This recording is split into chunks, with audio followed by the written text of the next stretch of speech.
Bonjour, papa. Oui, bonjour. Comment est-ce que l'Église peut soutenir les artistes et chants ou bien les chorales? Je pense que avant d'être choriste, chante ou artiste, tu dois faire partie d'une église. Ça, c'est ce qui est très important. Il n'y a pas d'artiste en l'air. Si un artiste ne fait pas partie d'une église, il serait vraiment très difficile de le supporter. Maintenant, s'il fait partie d'une église, il faut que vraiment le pasteur le reconnaisse son talent, et puis le supporter. Et comme nous, les pasteurs, nous avons des relations passées par là, avec des collègues pasteurs, nous pouvons aussi l'introduire dans ces différentes églises pour qu'ils soient plus connus et être supportés. Maintenant, quelle est l'importance d'un pasteur dans la vie du chant dans son église? C'est que la plupart des artistes ne sont pas réellement convertis. Donc la première des choses, c'est que le pasteur doit veiller à ce que l'artiste soit affermi, parce qu'il est en train de faire le gospel, non pas pour le monde, mais pour Dieu. Donc le pasteur doit d'abord l'aider dans sa vie spirituelle. Ça, c'est la base, c'est la chose la plus importante qui soit. Et après cela, bâtir l'artiste dans la parole de Dieu. Parce que avant de commencer ton ministère, il y a une parole, il y a la Bible. Donc le pasteur va aider l'artiste à s'affermir dans la parole de Dieu. Et ça, c'est très très important. La Bible dit que si la fondation est détruite, que ferait le juste? À quel moment les ministres, les chants vous impactent?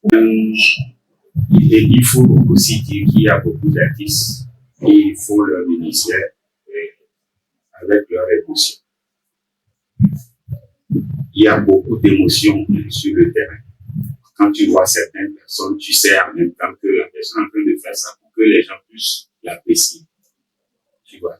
Donc, je ne sais pas comment l'expliquer, mais si quelqu'un est réellement dans son ministère et le fait de tout cœur, non pas pour qu'il soit vu des hommes, mais il le fait vraiment pour Dieu, tu le sens. Tu le sens réellement. Toi-même, tu es touché. Et quand c'est émotionnel, tu le sais aussi.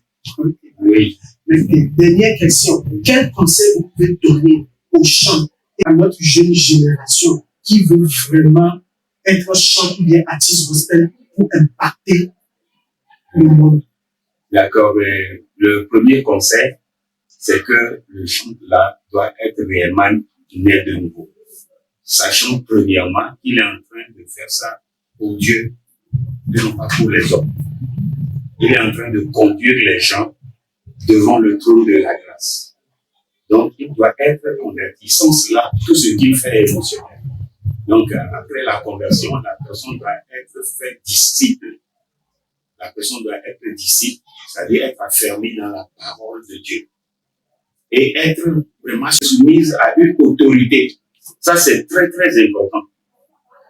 Si tu n'es pas soumis à une autorité, tout ce que tu fais en l'air, et tu es même ouvert aux attaques de l'ennemi. Donc, le troisième conseil, c'est que l'artiste doit être soumis à Dieu, soumis à une autorité. Donc, cela vous conduit à dire qu'il est vraiment nécessaire que l'artiste ait une église. Chaque artiste doit avoir une église.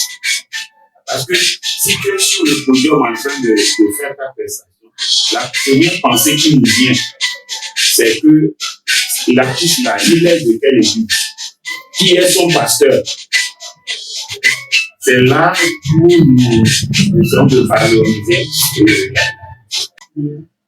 Essayez de faire un prophétique dans la vie des chants et des artistes gospel du Togo. Parce que nous voulons que le gospel du centre de l'État soit une référence dans le monde entier. Les artistes gospel, les chants gospel puissent aller dans le pays pour impacter les gens. Seigneur, je voudrais te dire merci pour tout ce que tu es en train de faire. Tu as dit dans ta parole que tu sièges au milieu de la louange. de tels enfants. Et je remets, Seigneur, tous ceux-là en qui tu as mis le don de faire ce ministère, d'exercer ce ministère, je leur recommande à ta grâce.